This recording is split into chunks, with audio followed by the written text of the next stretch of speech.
No son los comunistas los que trabajan contra la nación cubana.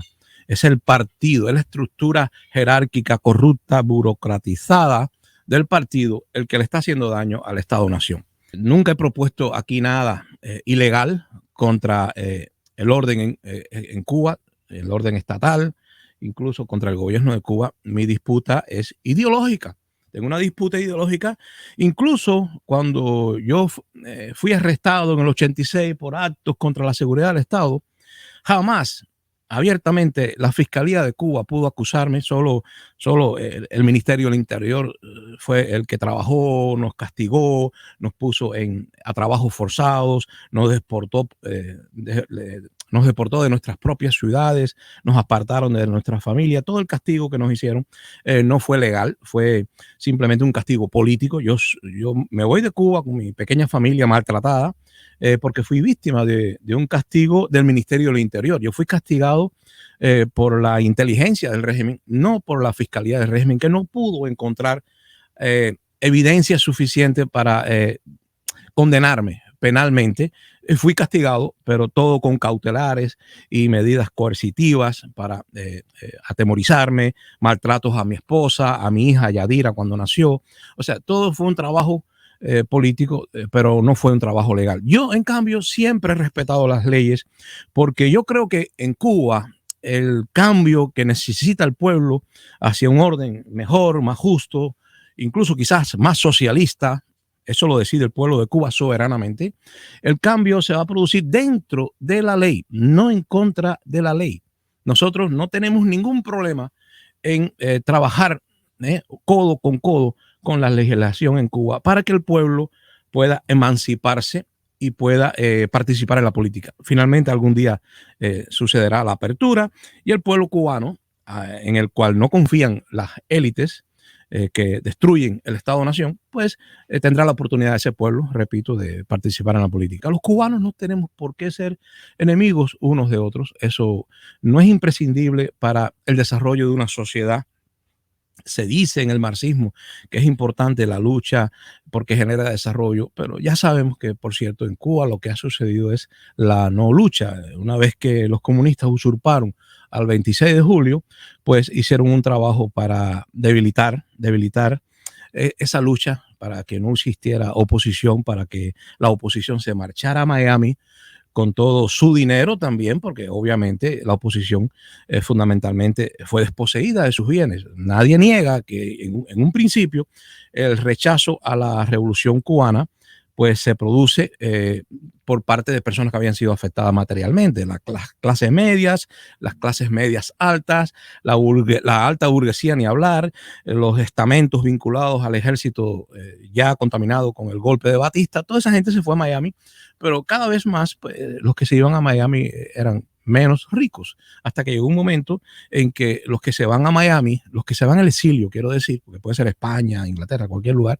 los que se van al exilio o a la inmigración porque ya no pueden vivir en su patria, pues cada vez más son los hijos de los humildes, de los campesinos, de los obreros. En el Mariel ya se notaba, en Camarioca sí, Mariel más todavía.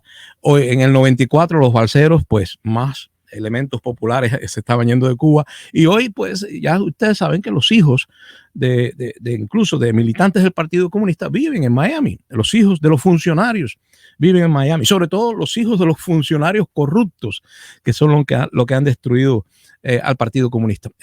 A mí no me simpatiza cuando veo que hay personas que del lado de acá, en esta otra orilla, hacen exactamente lo mismo, con otras palabras, pero siguen diciendo, gritando en la calle 8, no queremos comunistas aquí en Miami, esto es tierra libre de comunistas. No, no me gusta eso, porque eso es precisamente lo que quieren los aspirantes a oligarcas en Cuba. Quieren que haya una fragmentación y que en ambas orillas se diga lo mismo, pero con diferentes apariencias, con diferentes nombres, con otro vocabulario, que allá en Cuba se diga las calles son de nosotros y que se vayan los gusanos, y que aquí en Miami se diga las calles son de nosotros y que se vayan los comunistas.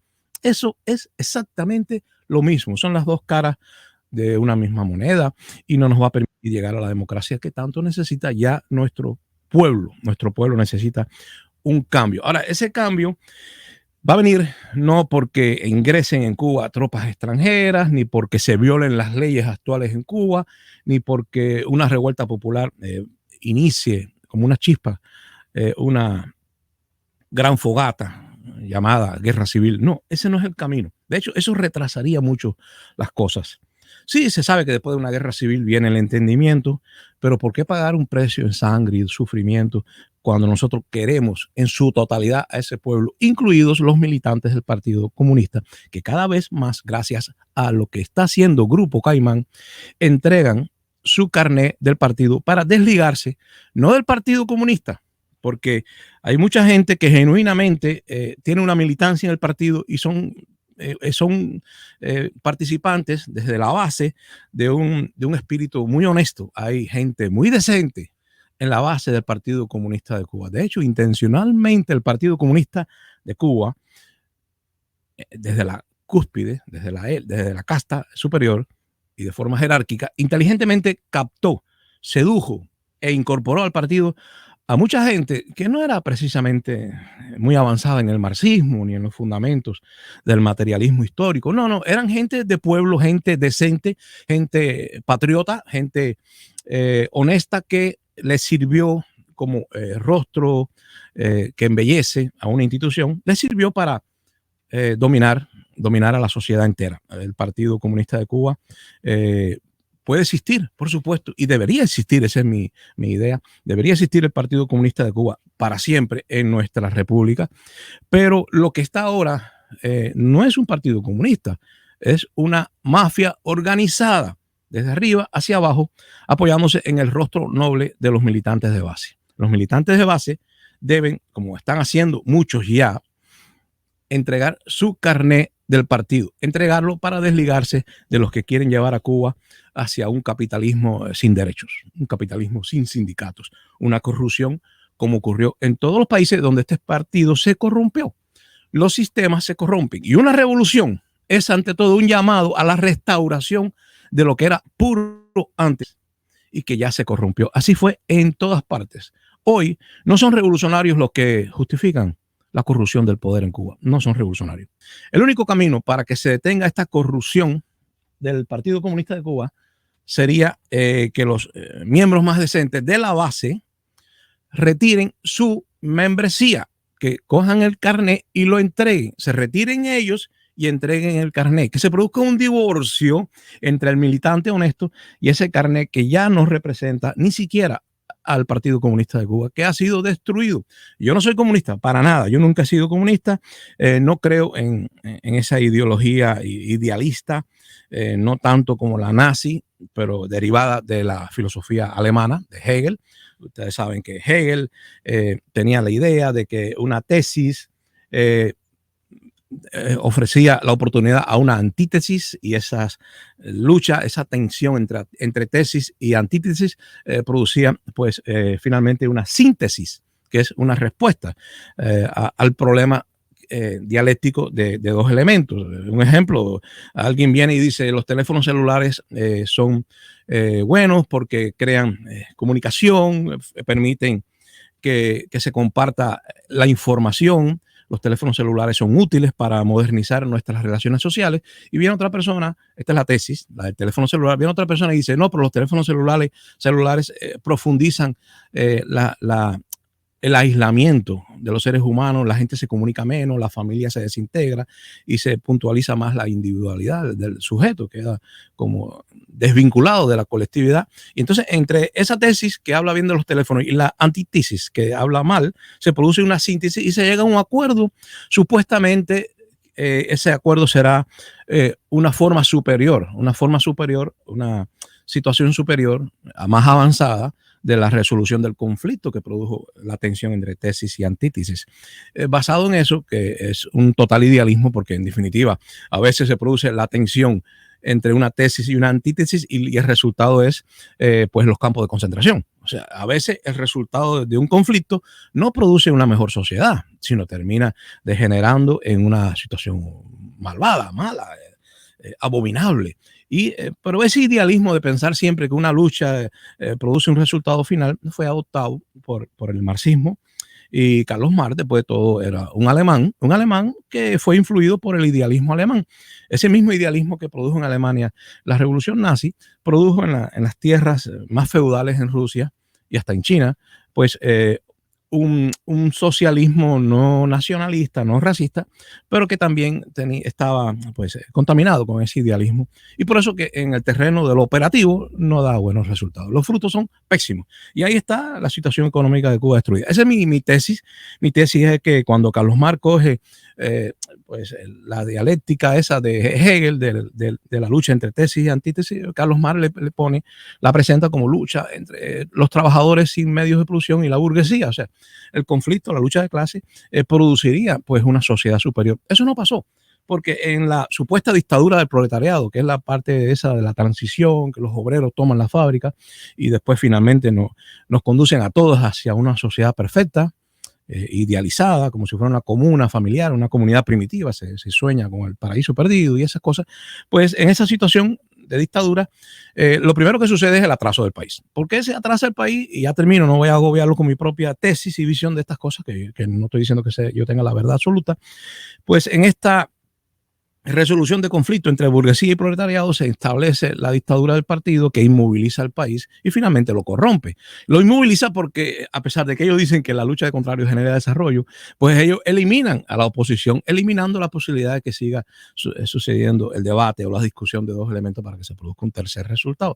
Pero en segundo lugar, porque es que es falso completamente y pudiera ser que incluso aunque se quedara la oposición en un país socialista, aunque no se marche a Miami el gusano, aunque se quede en Cuba discutiendo con los comunistas, es posible que entre los dos se llegue no a una solución del conflicto, sino a un campo de concentración. O sea, puede terminar el conflicto en un estado más degradado, no necesariamente. Y por eso no me gusta ese idealismo, yo prefiero contar con el sentido común de nuestra herencia criolla, hispana, grecolatina, judeo-cristiana, porque allí hay suficientes valores, sobre todo los valores que logran el equilibrio entre lo individual y lo colectivo, y sobre todo que pues nosotros en la hispanidad somos herederos, de verdad herederos, no formalizadamente, de la cuestión de los derechos humanos. Nosotros creemos en que el ser humano, y eso es una larga historia desde la Edad Media, creemos que los seres humanos tienen derechos inalienables, y en el 28 artículo de la Constitución de Guaymaro, allá en 1869, en Camagüey,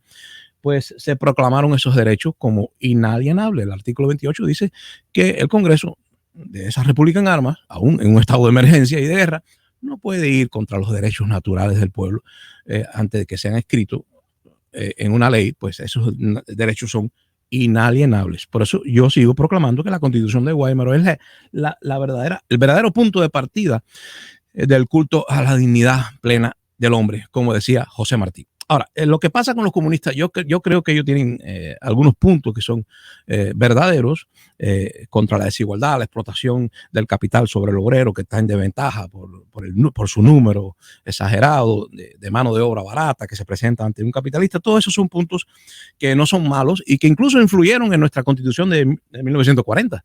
Allí los comunistas participaron. Yo no quiero que el Partido Comunista sea perseguido como si fuera un partido nazi, porque en realidad son imprescindibles para una buena democracia en Cuba. Esa es mi opinión. Yo no soy comunista, pero yo quisiera que los comunistas en Cuba entendieran que lo que hay en Cuba como Partido Comunista es una farsa. Es una farsa. Ese no es el partido que ellos deberían de tener. Ellos deberían de tener un partido no corrompido ni dominado por funcionarios. El Partido Comunista de Cuba, por supuesto, nunca estuvo dirigido desde la base. Ahí es donde está el militante, patriota, honesto, decente, que todo el mundo ha visto en sus cuadras y que muchas veces sirve para blanquear el rostro de una institución ya corrompida. Y la verdad que nunca se ha mandado desde la base. Y esto, la verdad que no es del Partido Comunista de Cuba. Todos los partidos del mundo son jerárquicos. El problema de la jerarquía de los partidos comunistas es que en la medida que pasa el tiempo, se van mezclando con la burocracia normal de cualquier estado moderno y se producen los privilegios que aprovechan los elementos moralmente más vulnerables a la corrupción. Y lo que está pasando en Cuba es que ese grupo de funcionarios corruptos por comisiones, por sobornos y por dinero por debajo de la mesa que les llega, sobre todo de los inversionistas extranjeros y de los que introducen en Cuba cerveza y otros bienes para el sistema, sobre todo turístico, pues lo que pasa es que esos elementos corruptos, esos funcionarios corruptos que muchas veces son del Partido Comunista, porque esa es la tarjeta de presentación para llegar al poder político, esos funcionarios están controlando por completo la estructura jerárquica del Partido Comunista y por eso que el Grupo Caimán siempre, pero ahora sobre todo en los últimos tiempos, trabaja políticamente para que esos militantes honestos entreguen, mejor dicho, entreguen su carnet del partido a una institución que ya no los representa, a un partido, mejor dicho, que ya no los representa porque está en la cúspide dominado por funcionarios corruptos. Muy sencillo. No se puede controlar la corrupción en Cuba y por eso se ha extendido a todos los niveles.